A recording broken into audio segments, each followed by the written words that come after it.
Chapter 27. 5th November. I have begun to see the grey world without trying. This is not, I want to be clear, a welcome development. For a thanatologist, the ability to perceive the spectral plane is a professional advantage, much the way a keen sense of smell might benefit a perfumer, or a tolerance for boredom might benefit a barrister. But there is a difference between opening a door and finding that the door has been removed from its hinges. I used to see the grey world in flashes, at the standing stones, in the sea caves, at moments when the boundary between realms thinned enough to admit a sliver of that colorless landscape. Now, I see it layered over everything, like a second image printed on the same sheet of glass.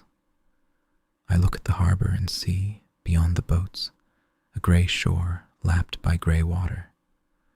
I look at the moor and see, beneath the heather, a vast and featureless plain where figures move slowly, endlessly, in patterns I cannot yet decode.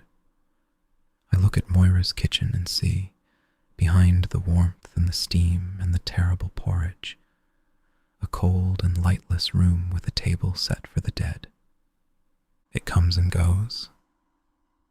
Mostly it comes. Julian noticed on the third day.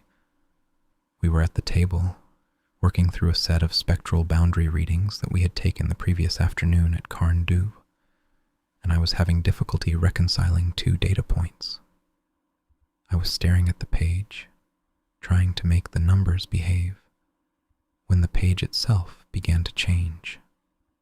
The ink graying, the paper thinning, the table beneath it going translucent so that I could see through it to a darker surface below, a table made of stone or something that only looked like stone, and on that other table a different book lay open, its pages covered in writing that I could almost but not quite read.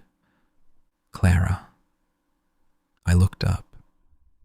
Julian was watching me with an expression that I have come to recognize, worry disguised as mild academic interest, the way one might observe a colleague who has begun talking to herself at a conference.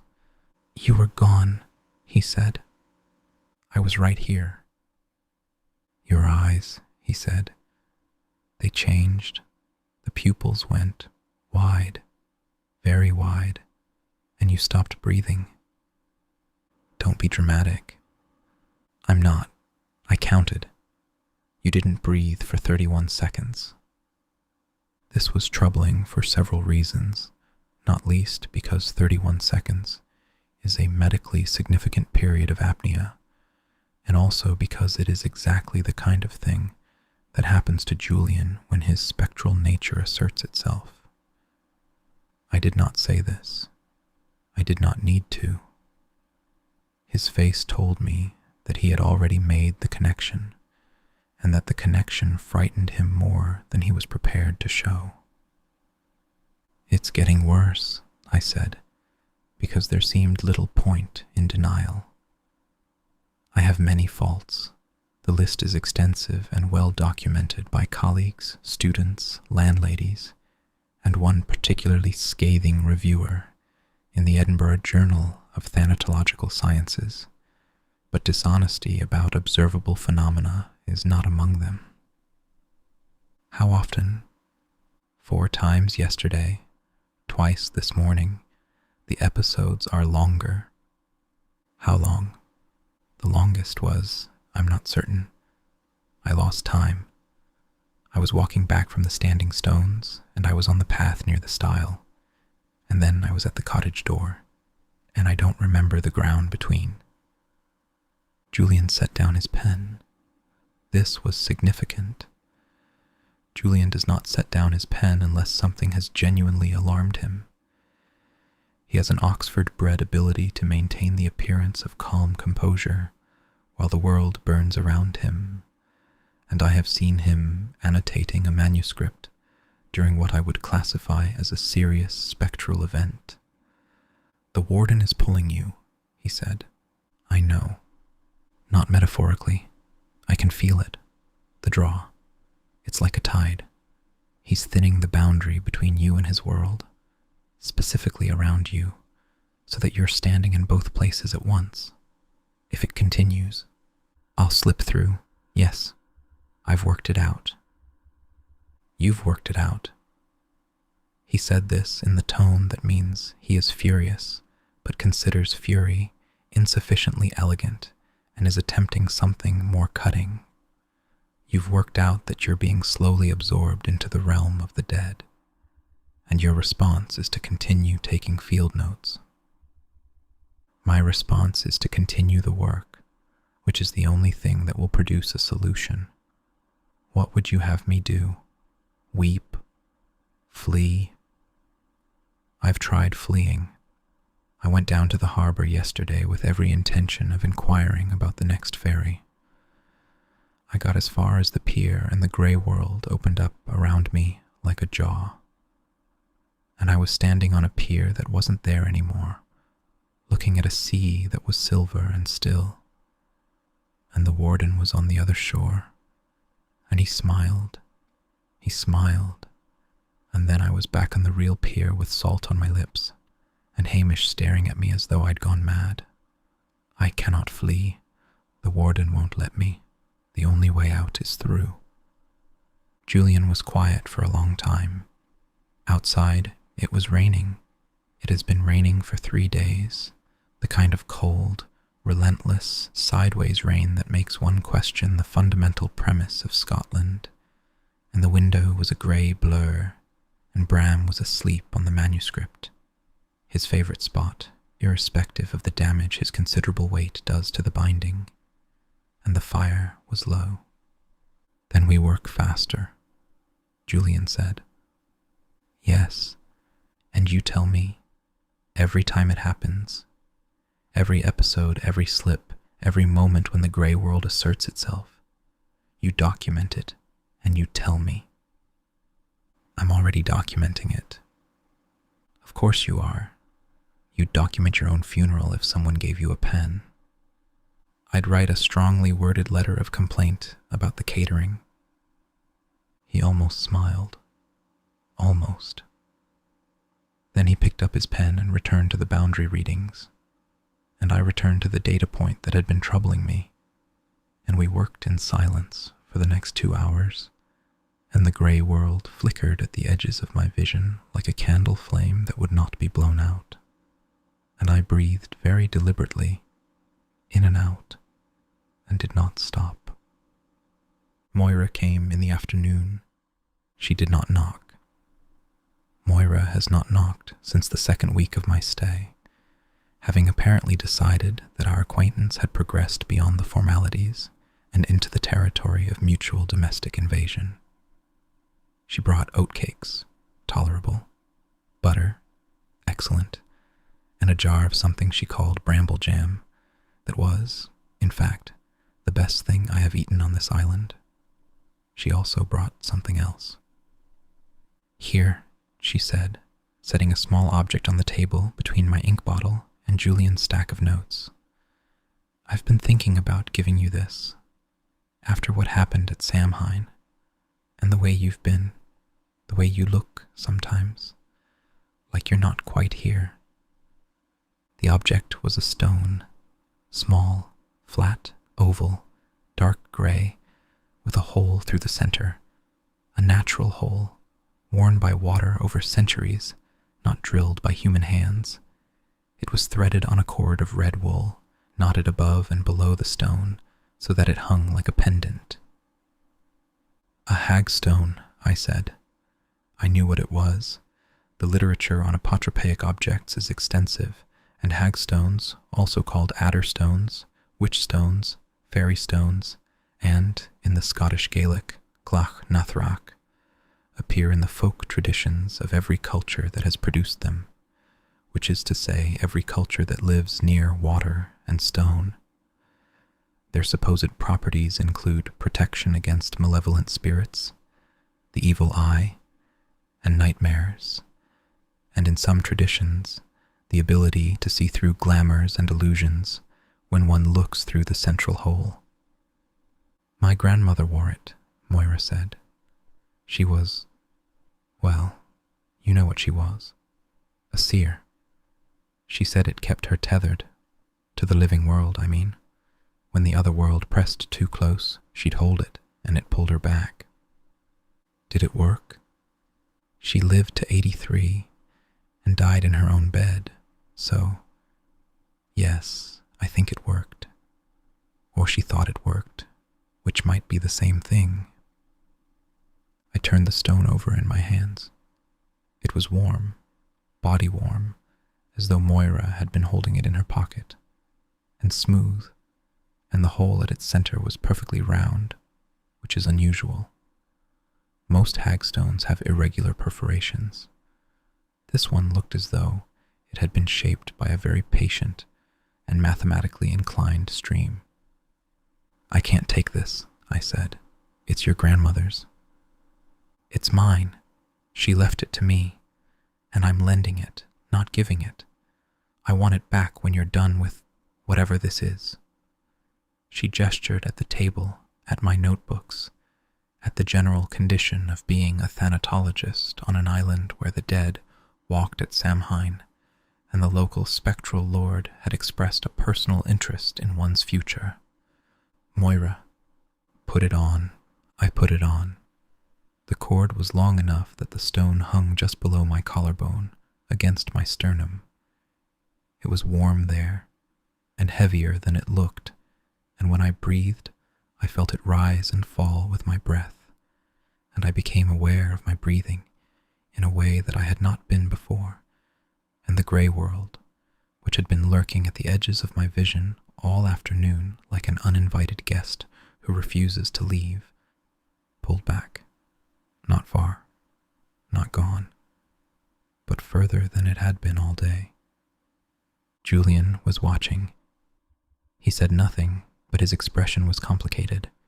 Relief and something else, something I couldn't name, something that looked like it might be grief, if grief could be directed at the future rather than the past. Thank you, I said to Moira. Eat the oatcakes. You're both thin as winter sticks. She left. I ate an oatcake. Julian ate 3. Bram woke up, inspected the bramble jam, found it beneath his dignity, and went back to sleep on the manuscript. I held the stone against my chest and breathed. The days that followed were not good days, but they were productive ones, and I have always found that productivity is a tolerable substitute for happiness, and considerably more reliable. Julian and I worked from dawn until we stopped, which was rarely before midnight, and sometimes not at all. The work had acquired an urgency that went beyond academic ambition. This was no longer about the Compendium, or the Edinburgh chair, or the scholarly legacy of Clara Lennox. This was about survival, mine specifically, and the islands more broadly, because the boundary between the grey world and the living world was continuing to thin, and the thinning was accelerating. The evidence was everywhere. Fishermen reported seeing figures in the fog that vanished when approached. Children heard music on the moor that adults could not detect. 3 sheep wandered off the Drummond farm and were found the next morning standing in a perfect circle near the standing stones, alive, but wrong. Their eyes were glassy and unfocused, and they would not eat, and when Hamish tried to herd them home, they stood where they were and stared at something that only they could see. They recovered after 2 days. Hamish did not speak of it. He did not speak much of anything since Samhain. Sioras came to me on the evening of the 4th of November at the cottage window, which was unexpected. He rarely ventures close to the village. He prefers the open moor, where the spectral energy is stronger and his manifestation is more stable. But here he was, floating just outside the glass, his translucent face pressed to the pane like a boy peering into a sweet shop. "He's gathering," Clara said when I opened the window. The cold that came through was not ordinary cold. It was the gray cold, the deep bone cold that has nothing to do with temperature and everything to do with proximity to the dead. The Warden. He's gathering strength, drawing the boundary in. You can feel it, I can feel it. You shouldn't stay. Everyone keeps telling me that. Everyone's right. Since when do the dead concern themselves with the welfare of the living? He looked at me with an expression that was, despite being rendered in tones of grey, remarkably offended. I was a living man myself once, Ian Seorus MacLeod of Dunmore, fisherman and sometime poet, and I didn't lose my opinions when I lost my body. I'm telling you, Doctor, he wants you, not your work, not your knowledge, you, the way he wanted the other one, the woman who walked into the sea. Elspeth. Her. She was like you. She could see us. Not many can. The Warden collects them, the ones who can see. He needs them for the boundary. It's like a wall that needs mending, and we're the wrong kind of stone. Us common dead. We can't hold it. Only the living can hold it, and only the living who can see. And there aren't many. There haven't been many for a long time. That's why the wall is crumbling. You're saying the boundary requires a living seer to maintain it? I'm saying the Warden requires one. It's his bargain, his old bargain, from when he was a man and made his deal with whatever he made it with. The boundary is his responsibility, and he can only keep it with a threshold walker, someone living, someone who can see, someone willing to stand in both worlds at once and hold the seam. Willing or not doesn't much matter in the end. Willing or taken, the result's the same. I should have been frightened. I was frightened, but I was also, and I record this with the scholarly objectivity that the moment deserves, absolutely electrified. Seorus had just confirmed, in a single conversation, a theoretical framework that Julian and I had spent 3 weeks constructing from scraps of folklore and spectral energy readings and Kate's stories. The Warden's original bargain, the requirement for a threshold walker, the mechanics of the boundary. This was the missing piece, not a piece of data exactly, but a corroboration, a source from the other side of the veil who could confirm what the stories suggested and the readings implied. I took out my notebook.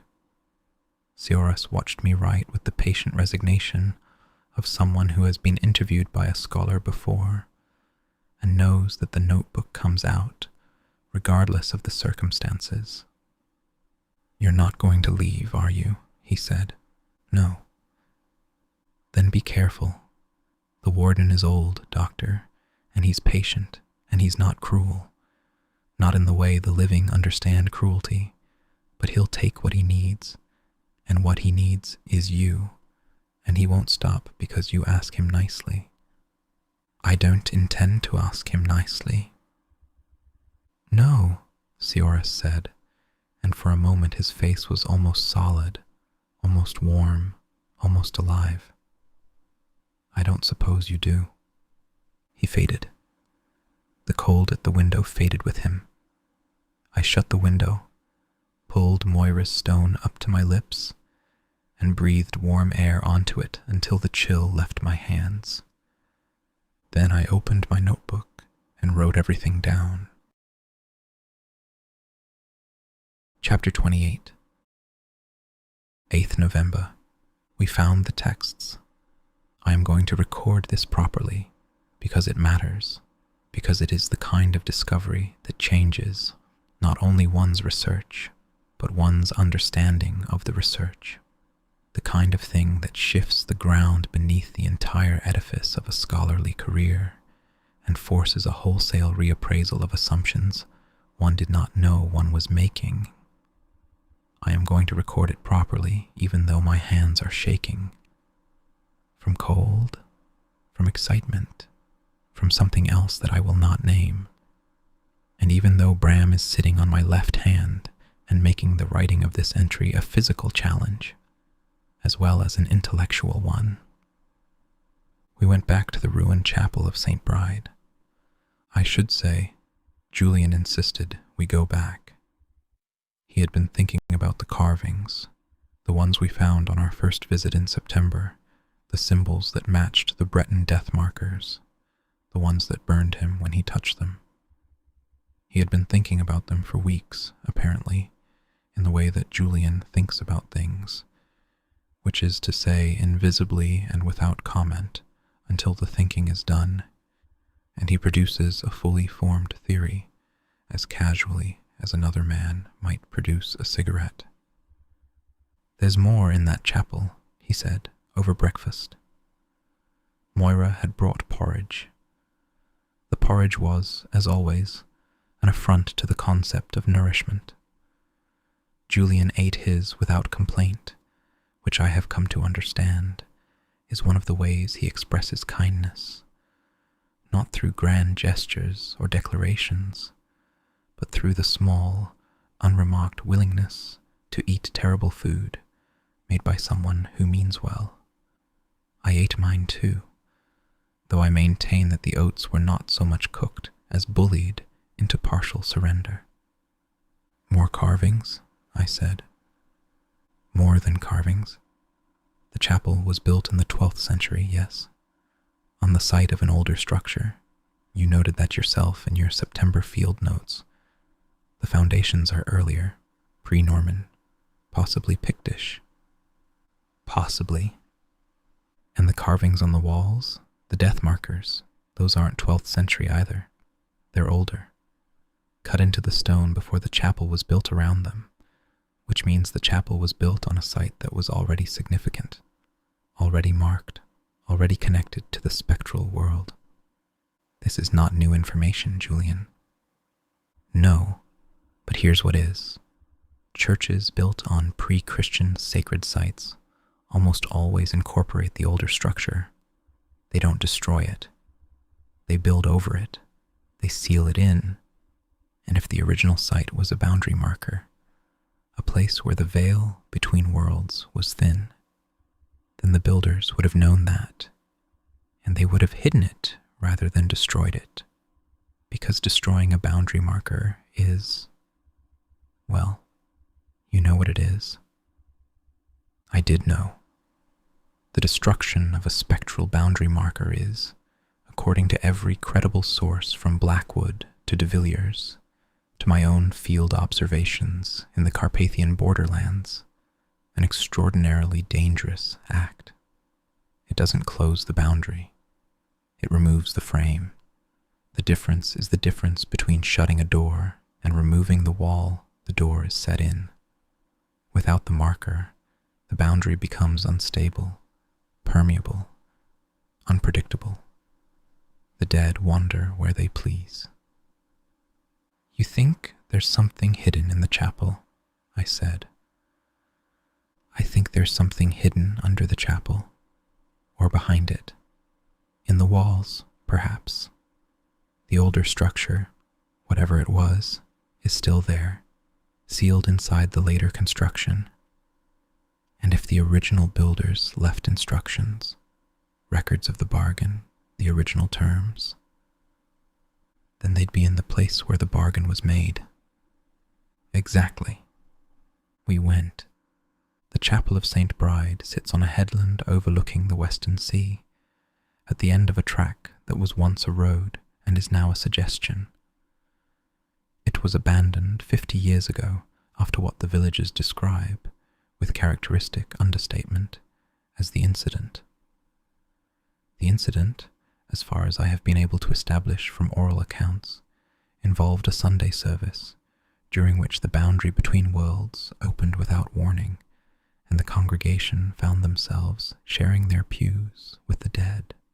The minister, a Reverend Alistair Campbell, whom old Kate remembers as a man with no tolerance for nonsense, which was unfortunate given the circumstances, attempted to perform an exorcism. The exorcism did not work. The congregation fled. The minister, to his credit, was the last to leave. The church has not been used since, though someone, Kate, I suspect, still leaves wildflowers on the altar stone at midsummer and midwinter. The building itself is small, stone-built, roofless in places where the slates have surrendered to gravity and weather. The windows are empty of glass. The door hangs on one hinge. Inside, there are 4 pews remaining, warped and green with damp, and the altar stone, a slab of dark granite, sits at the eastern end, unmoved and unmovable, looking as though it were not placed there by human hands, but grew up out of the bedrock. Julian stood at the threshold for a long moment before entering. I had noticed this before, his hesitation at doorways, especially old doorways, especially doorways that had been sanctified. It was not the hesitation of a man who fears sacred ground. It was the hesitation of a man who knows that sacred ground will react to him and does not wish to cause a scene. "Are you coming in?" I asked. "Give me a moment." He stepped over the threshold. Nothing happened. No burning, no recoil, no manifestation. He exhaled, and I realized he had been holding his breath, which for Julian is not the idle expression it would be for anyone else. We searched the chapel systematically. Julian took the walls, I took the altar. We worked in silence, measuring, tapping, listening for hollows. The gray world pressed at the edges of my vision. In the chapel it was closer than anywhere except the standing stones, and I could see, when I did not fight it, the shadow of another building overlaid on this one. Older, lower, darker, a building with no windows and a floor of beaten earth and, at its center, not an altar, but a pit. Clara. I looked up. Julian was crouching behind the altar at the eastern wall, running his fingers along a seam in the stone that I had not noticed on my previous visit. It was low, below knee height, and obscured by a growth of moss and lichen that had, over the decades, sealed it more effectively than any mortar. "There's a hollow," he said. "Behind this stone, I can feel there's air, cold air, coming through." I joined him. He was right. The seam was a join between 2 stones, and behind the join was a gap, and through the gap came a breath of air that was not the ordinary cold of an unheated building in a Scottish November, but the other cold. The grey cold, the cold of the boundary. "Can you move the stone?" "Not with my hands. I need..." He looked around. There was nothing in the chapel that could serve as a lever. "Your trowel, the field trowel in your bag." I gave it to him. He worked the blade into the seam and pried, carefully, methodically, with a patience that I would not have expected from a man who approaches most physical tasks as though they were beneath him. The stone shifted, grated, shifted again, and then it came free, and behind it was a space, a niche, cut into the wall, no larger than a bread box, and inside the niche was a bundle wrapped in oilcloth. Julian's hands were trembling. Mine were not.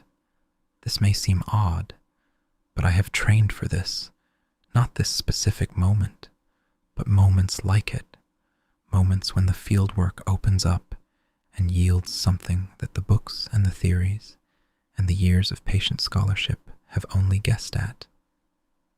This is what I do. This is what I have always done.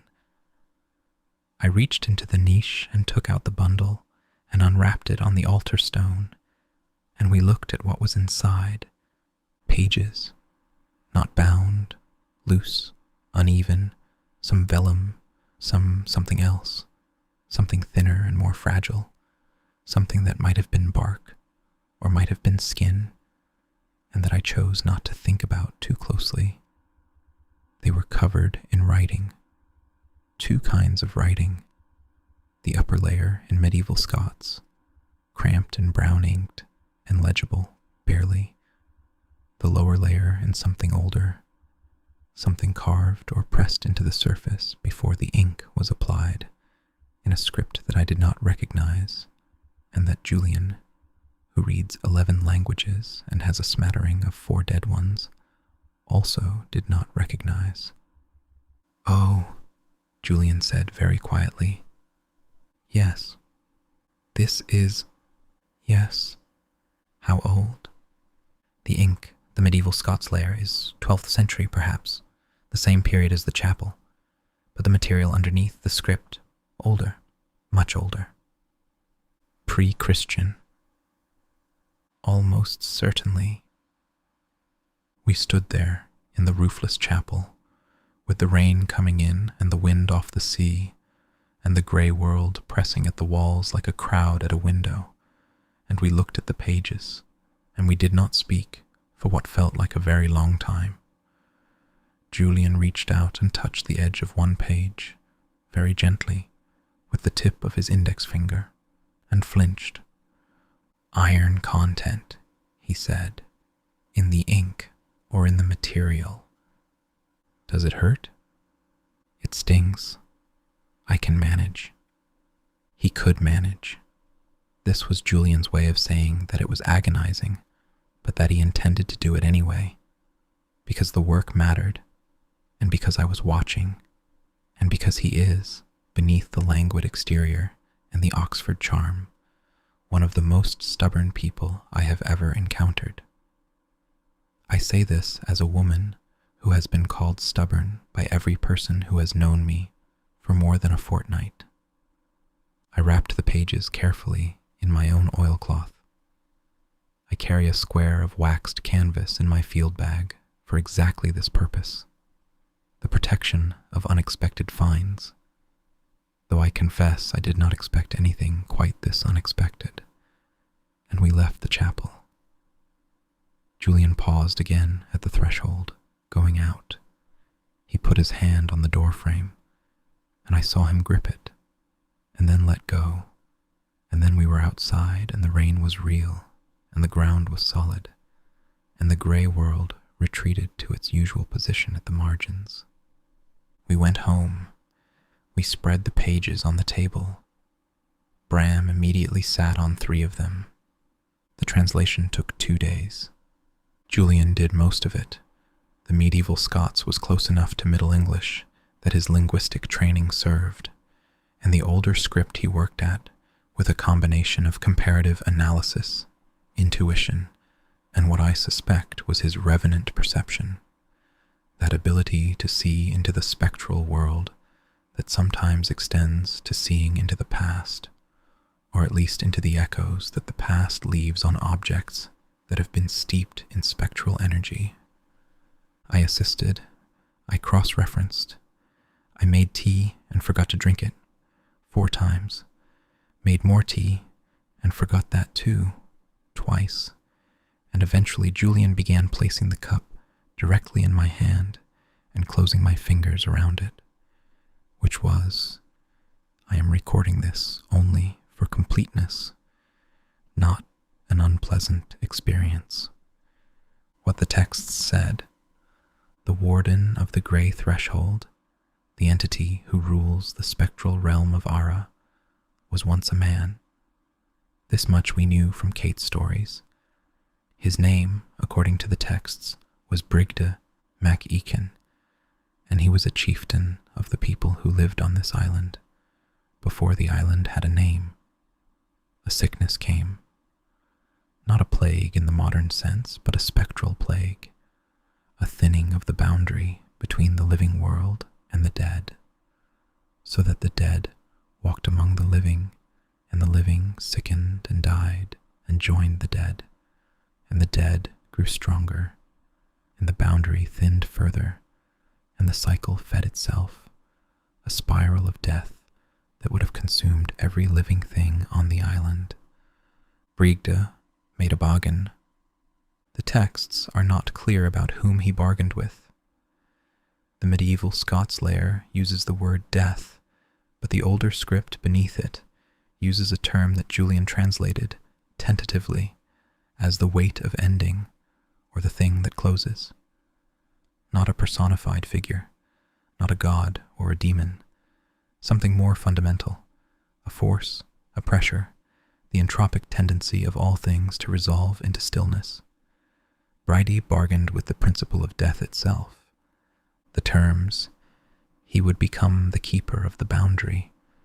He would hold the door between the living and the dead, maintaining it, strengthening it, ensuring that the two worlds did not bleed into one.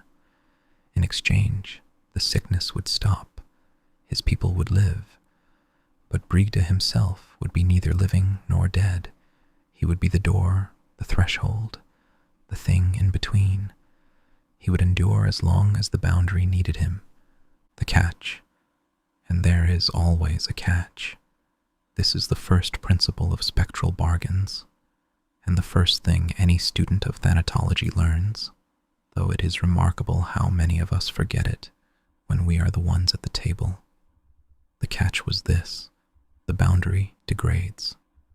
It is not a wall, but a living thing, a membrane, and membranes wear thin. To maintain it, Brigda needs mortal energy, the life force of a living person who can perceive the spectral world, a seer, a threshold walker, someone who stands in both worlds and by standing there holds them apart. The texts describe this in terms that are clinical and terrible. The threshold walker is drawn into the gray world. They are sustained there, not alive, not dead, but held in a state of suspension that allows them to serve as the keystone of the boundary. They do not age. They do not eat or sleep or dream. They persist, and by persisting, they hold the worlds apart. How long? The texts do not say. One passage in the medieval Scots layer includes the phrase, "until the seam be mended or the walker be spent," which suggests that the threshold walker remains in the grey world either until the boundary is repaired by other means, or until the walker's mortal energy is exhausted, at which point they die, truly die, and the warden must find another. "Elspeth," I said. "Elspeth," Julian agreed. Elspeth Drummond, Hamish's wife, the woman who walked into the sea 5 years ago, following music that only she could hear. She was a seer. She must have been to hear the music, to see the grey world, to be drawn across. The warden took her because he needed her. His last threshold. Walker had been spent, and the boundary was failing, and Elspeth was there, and she could see, and he took her. And now Elspeth is being spent. We have the evidence. The boundary is thinning again. The spectral activity is increasing. The grey world is pressing through. Elspeth's mortal energy is running out, the way a candle gutters before it goes dark. The warden needs another walker. The warden needs me. I sat with this for a long time. Julian sat with me, which is to say he sat across the table and said nothing, and turned pages and occasionally looked at me in a way that was not scholarly, and not analytical, and not anything that I could classify, and I let him look, because I was too busy thinking to object. The texts confirmed what Sioris had told me, what Kate's stories had implied, what the data had been pointing toward for weeks. The warden's offer, knowledge in exchange for my return at midwinter, was not a negotiation. It was a necessity. He needs a threshold walker. Elspeth is failing, I am the only seer on the island. The boundary will collapse without me or someone like me, and the collapse will mean the end of the separation between worlds. The dead walking in Dunmore. The grey world swallowing the village whole. But the texts also said something else, something that the Warden, in his courteous and terrifying way, had not mentioned. Until the seam be mended. There is another option. The boundary can be repaired, not by a threshold walker holding it together through the slow expenditure of their life, but by something else. A mending, a true mending that fixes the underlying flaw. The texts do not describe how. The medieval Scots layer trails off into damaged fragments and water stains.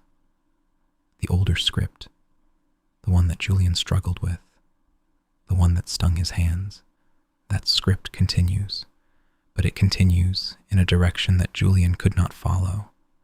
The language changes, becomes something else, something that is not language at all, perhaps, but instruction or song or map.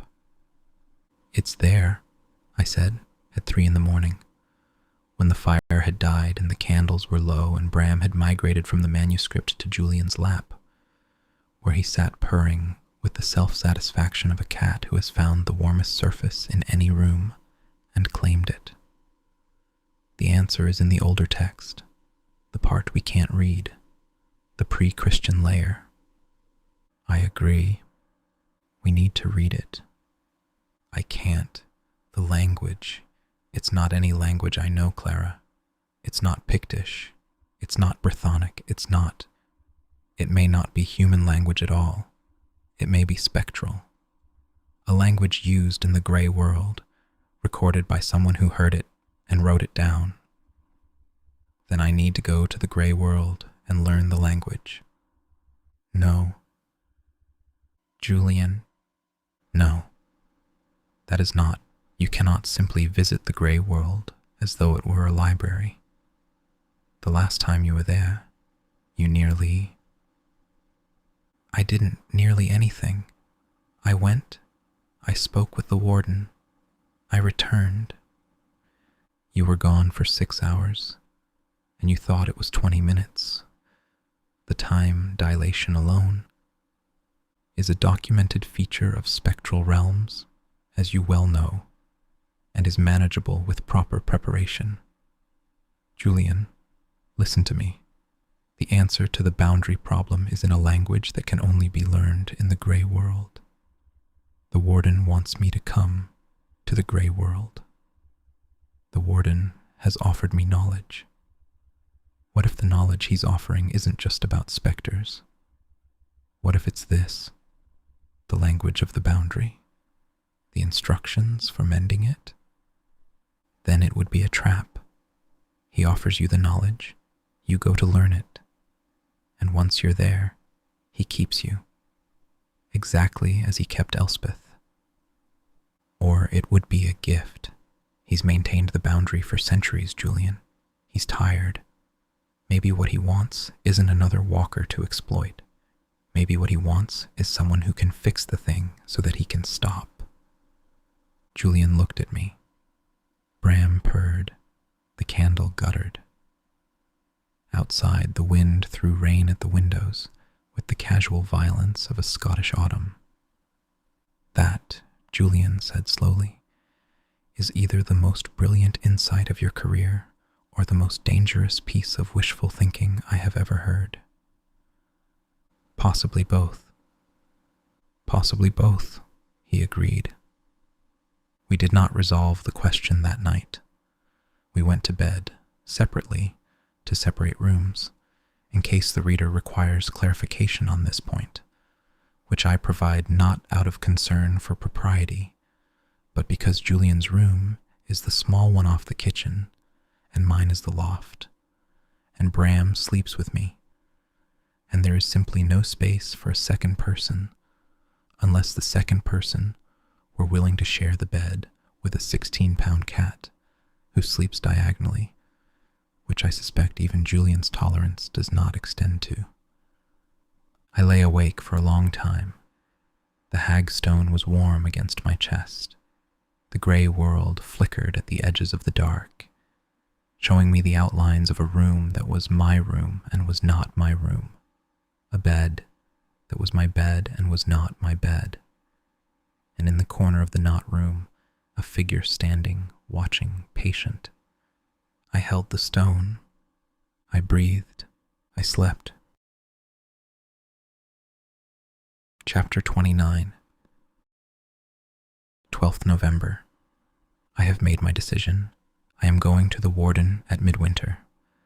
I am going on my own terms, with my own preparations, and with a plan that is rooted not in submission or negotiation, but in scholarship, in the stories that Kate told me, in the texts from the chapel, in the pattern that I have spent weeks assembling from fragments of folklore and field data and the testimony of the dead.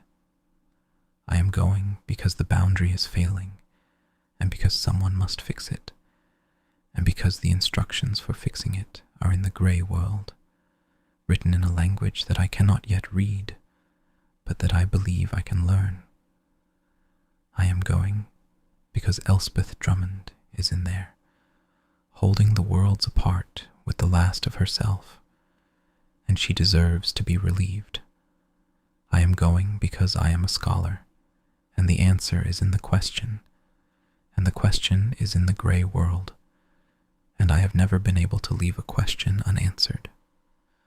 I am also going because I have read every story that Kate has told me, and Julian has translated the chapel texts, and I have cross-referenced both against the field data and the spectral readings and the oral accounts and the observations of 2 months' fieldwork, and I have found what I was looking for.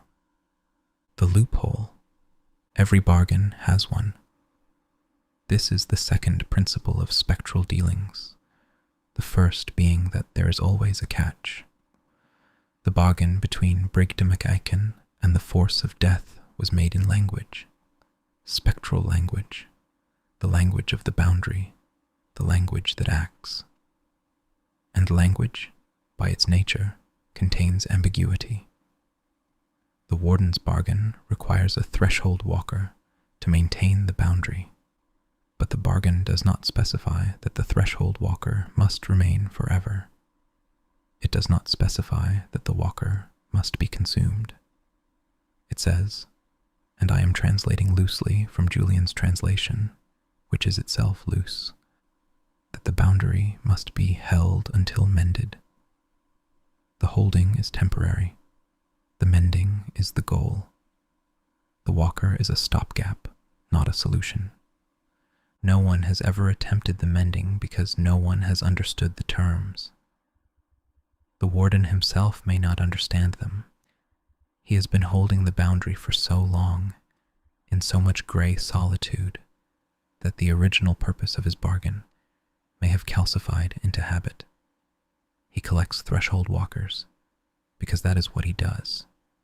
He takes seers, because he needs them. But the need is not permanent. The need exists, because the mending has never been done. And the mending can be done. I believe this. I believe it because of the stories. Kate's stories. The folk tales of the Warden and the grey walkers that she told me in the snug of the anchor, with her whiskey and her sharp tongue and her 80 years of memory. Those stories are not just stories. They are maps. They describe the grey world's geography, its rules, its weaknesses. They describe the bargain in metaphorical terms that, when cross-referenced with the chapel texts, resolve into something approaching literal instruction. The story of the Warden's daughter, the one who walked out of the grey world carrying a lantern made of her own voice. That is a story about the boundary's vulnerability to sound, to language, to the performative power of words spoken at the threshold. The story of the fisherman who traded his shadow for safe passage. That is a story about the exchange rate between mortal life force and spectral energy, about the possibility of paying the boundary's toll in something less than a whole life. The stories are instructions. They have always been instructions. The islanders have been carrying the manual for mending the boundary in their heads for centuries, passing it down in fireside tales and lullabies, and the songs that the fishermen sing when the fog comes in. And no one has read it because no one knew it was a text.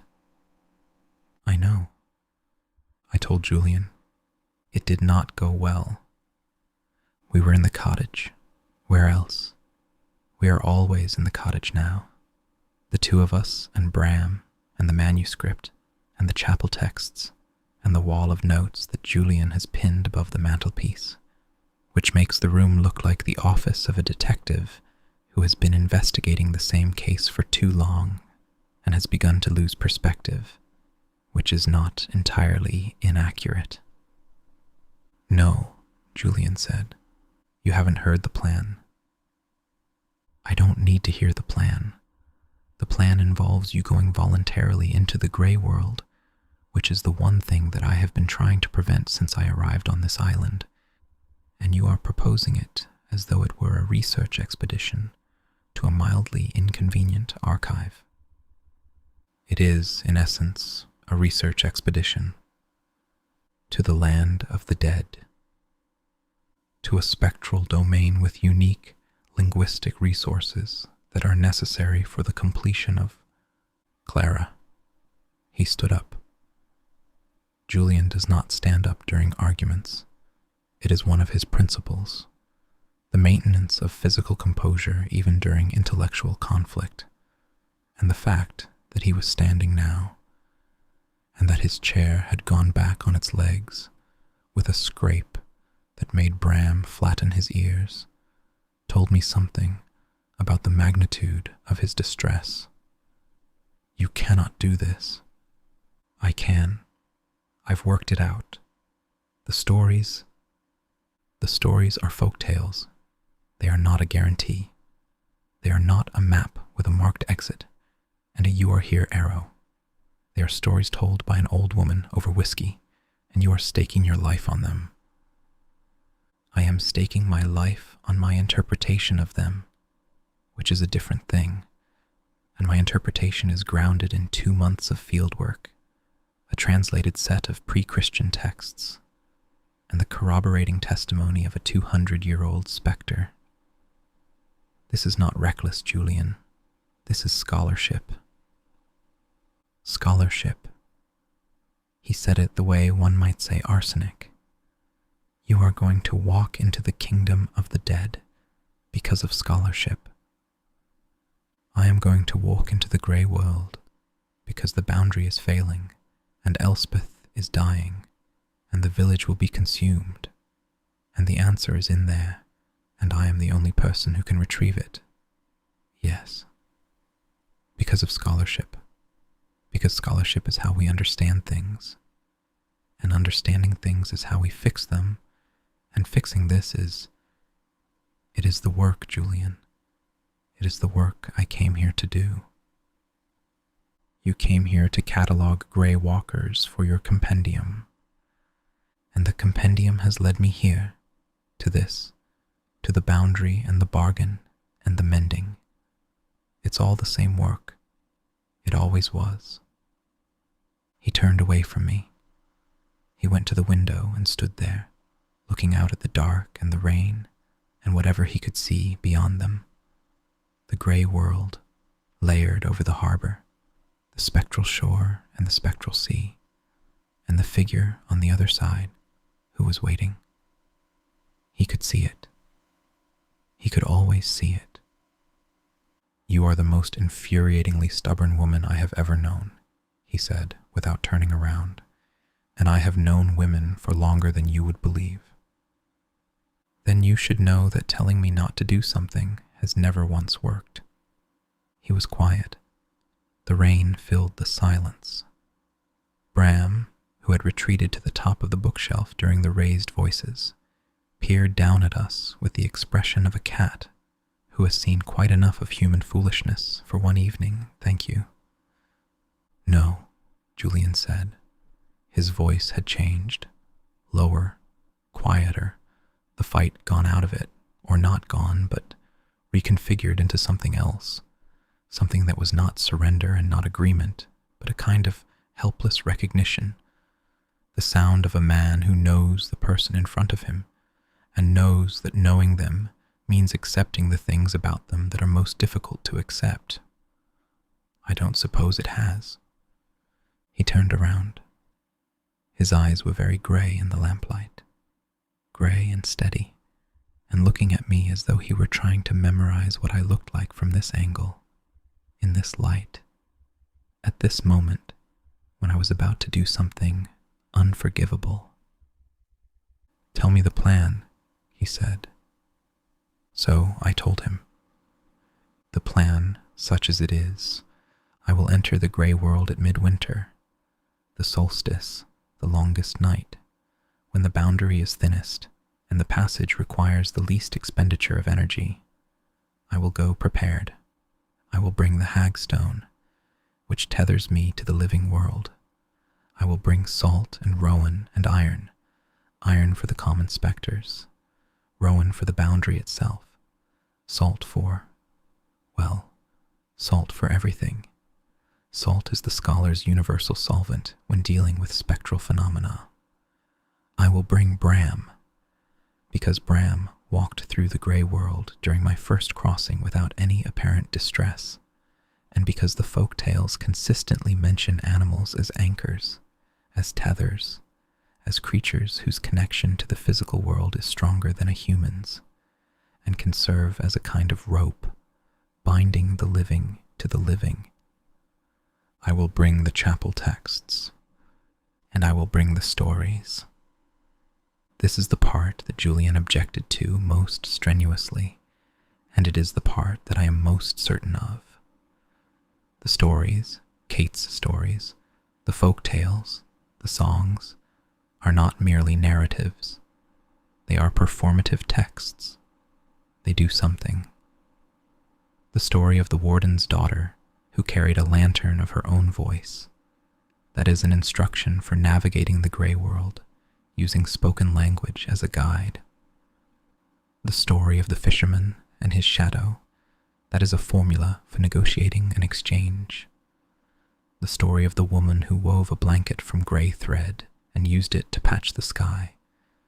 That is a description of the mending itself, translated into the metaphorical register of folk narrative.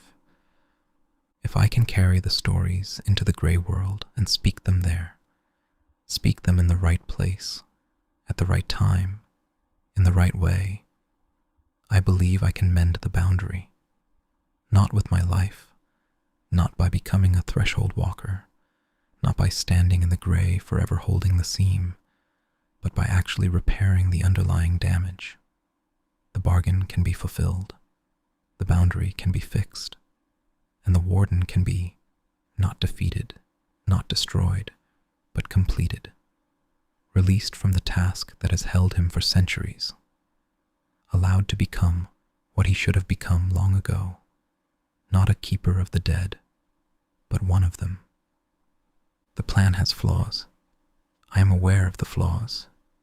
The primary flaw is that I am working from a theory that has no precedent and no supporting case studies, and that is based on my interpretation of folk tales as operational instructions, an interpretation that most of my colleagues would find, at best, unorthodox, and at worst, evidence that I have been spending too long on a remote island, talking to ghosts, and should be recalled to Edinburgh for a rest and a strong cup of tea.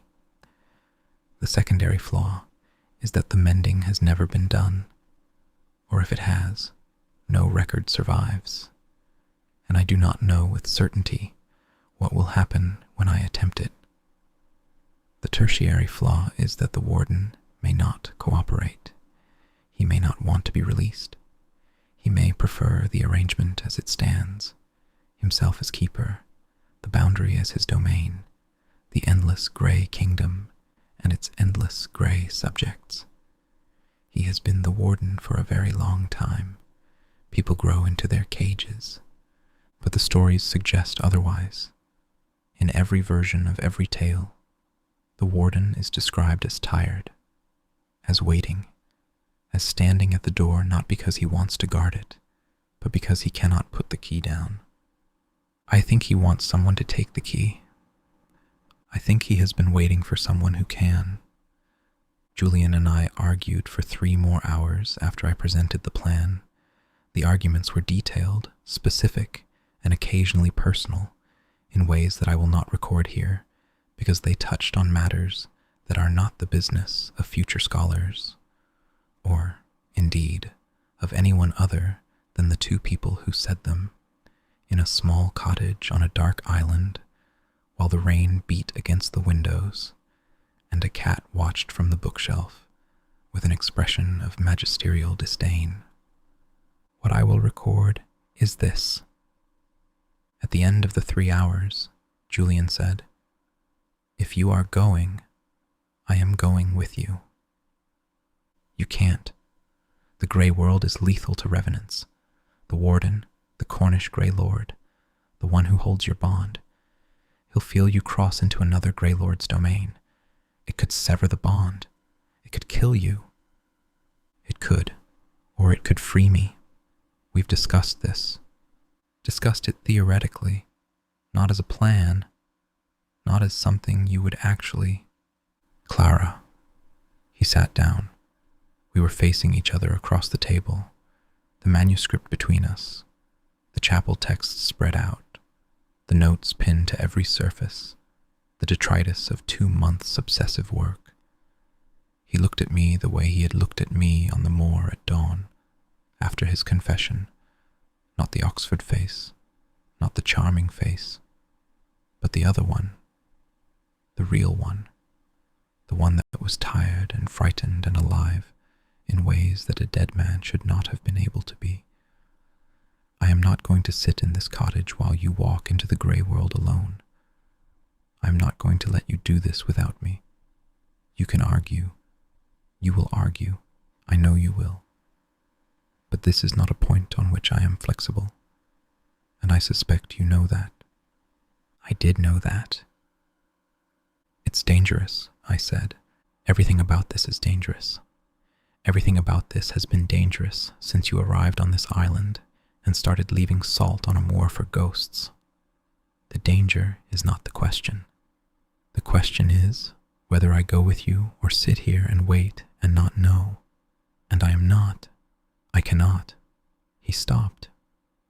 His hands were flat on the table, on either side of the manuscript, and his eyes were on mine.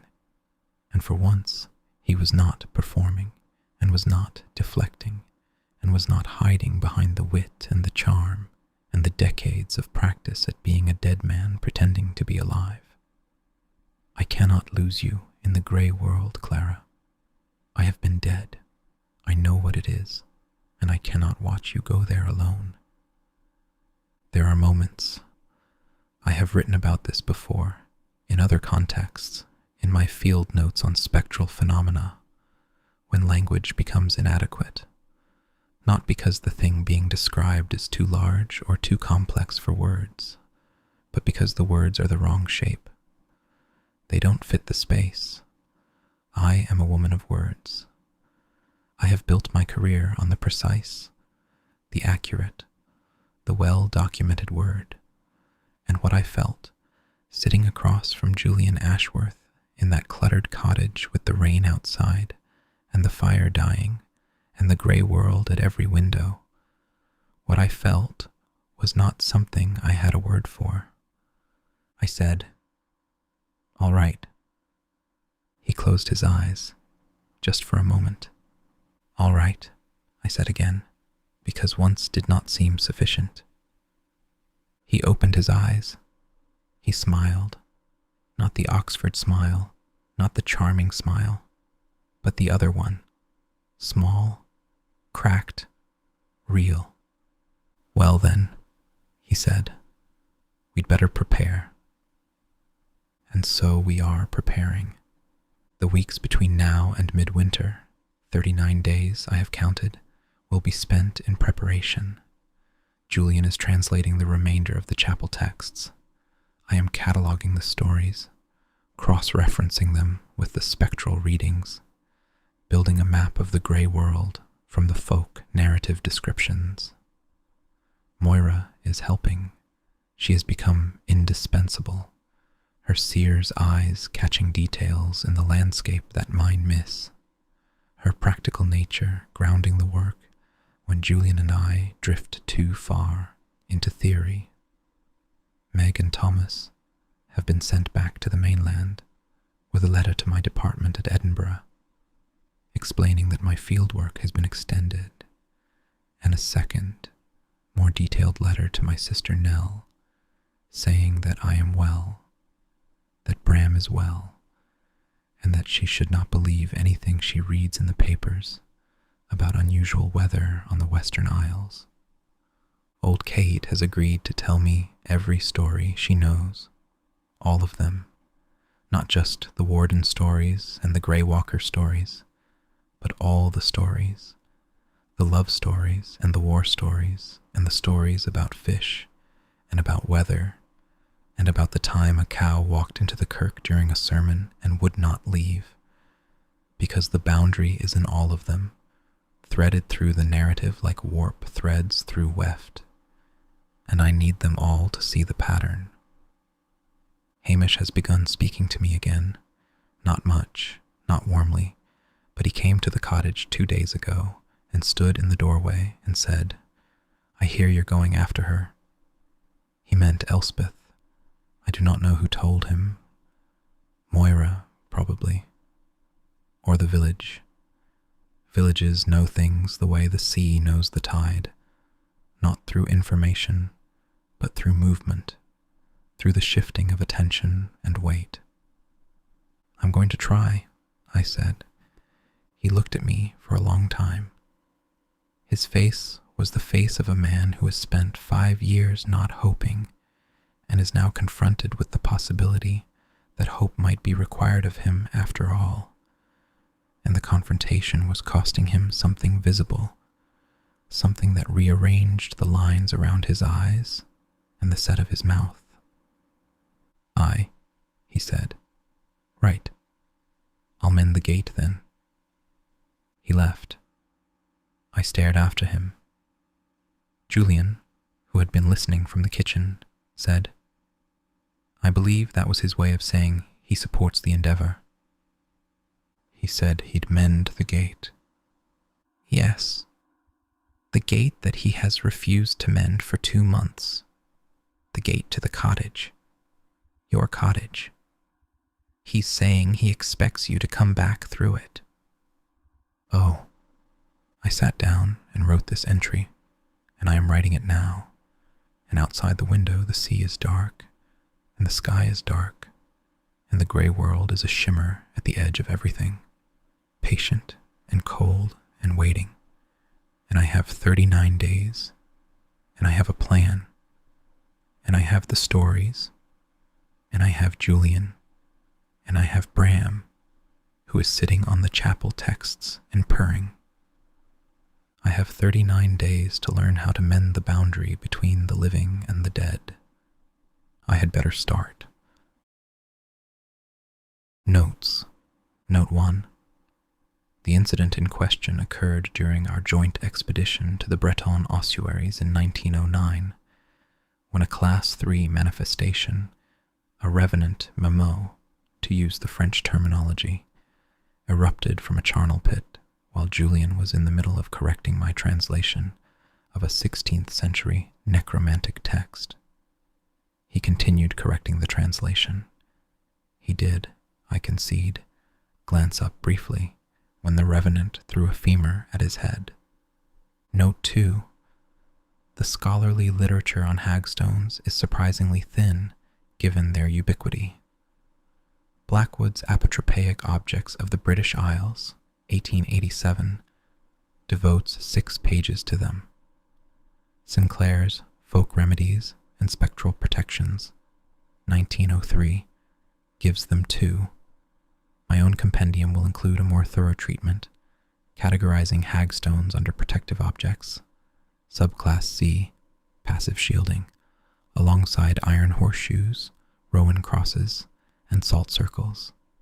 The mechanism by which they function, if they function, which I was skeptical of until approximately 4:30 this afternoon, remains poorly understood. The prevailing theory, advanced by Dr. Eloise Carton of the Sorbonne, is that the naturally occurring hole creates a disruption in the spectral field, a kind of eddy or break in the current that allows the wearer to maintain their orientation in the material world. I now believe Dr. Carton is correct, or at least closer to correct than her detractors, among whom, until today, I counted myself, have allowed. Note 3. Blackwood devotes an entire chapter of boundary theory and spectral geography, 1891, to the catastrophic destruction of a boundary marker in the village of Penwith, Cornwall, in 1743. The local squire, disliking the appearance of a standing stone in his new ornamental garden, had it broken up for paving material. Within a fortnight, the village was experiencing nightly manifestations of such severity that the inhabitants abandoned their homes, and the village remained uninhabited for 11 years. The stone was eventually reassembled, imperfectly, by a team of scholars from the Royal Spectral Society, and the manifestations subsided to manageable levels, though the village has reported elevated spectral activity to this day. The squire is not recorded as having apologized. Note 4. I am aware that instruction or song or map is not a rigorous scholarly description. I am aware that the distinction between these categories is, in the context of spectral texts, less clear than it would be in the context of ordinary documents. A spectral text does not merely contain information, it does something. The text is the mechanism. The words are the machinery. This is well established in the literature. See de Villiers, The Grammar of the Dead, 1895, and, reluctantly, Ashworth's own paper on performative texts in spectral linguistics, When Language Acts, Oxford Thanatological Review, 1908, which is, despite my disinclination to compliment him, quite good. Note 5. Salt's ubiquity in spectral folklore is matched only by its ubiquity in spectral scholarship. I have devoted 6 pages of the compendium to salt and its properties, and I could easily have devoted 60. The mechanism is debated. Blackwood attributes salt's efficacy to its crystalline structure, which he theorizes disrupts spectral energy patterns. Sinclair argues for a historical symbolic explanation rooted in salt's association with preservation. De Villiers, characteristically, insists that salt works because the dead remember it, that the taste of salt is one of the last sensory memories to fade after death, and that a ghost encountering salt is a ghost encountering its own mortality. I find de Villiers' explanation the most persuasive, if the least scientific. Note 6. I am aware that this interpretive framework, folk tales as operational instructions, is controversial. Professor Fenton, in his review of my paper on Carpathian spectral lore, Edinburgh Journal of Thanatological Sciences, Volume 14, Number 3, described it as a flight of fancy that does more credit to Dr. Lennox's imagination than to her judgment. I recorded this criticism and set it aside and continued with the work, which is what one does with the opinions of men who have spent their careers in libraries and have never, to my knowledge, sat on a fog-shrouded moor at 3 a.m, making small talk with the dead. Professor Fenton is welcome to come to Ara and test his own interpretive framework. I will make up the spare room. Moira will make porridge. Note 7. Julian has pointed out that the phrase, assuming I survive to complete it, is both morbid and, given the circumstances, redundant, as it could be appended to virtually any statement I make at present. He is not wrong, but I have always been a woman who names a thing in front of her, even when the thing is large and gray and waiting.